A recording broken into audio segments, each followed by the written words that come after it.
ay inalok na mag-invest at ikaw naman ay nagka-interest. Heto ang lista ng mga katanungan para matiyak na di ka ma-scam.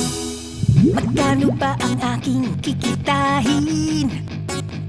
Pag ang sagot sa'yo ay Doble o higit pa buwan-buwan. magduda ka na, malamang scam yan. Saan ang office nyo at ano ang landline number? Pag ang sagot sa'yo ay Virtual office kami and sa messaging app lang kami makakontakt. magduda ka na, malamang scam yan.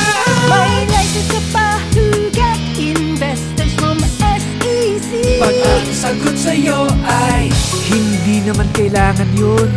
magduda ka na, malamang scam yan. Kung ikaw ay inalok na mag-invest at ikaw naman ay nagka-interest, magtanong at mag-investiga para di ma-scam at mabiktima.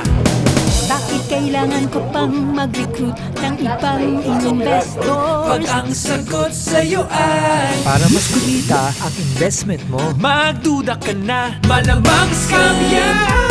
Bakit kailangan ko mag-invest agad-agad? As in now na. Pag ang sagot sa'yo Kasi ay limited offer lang kaya avail. Now na! magduda ka na, malamang scam yan.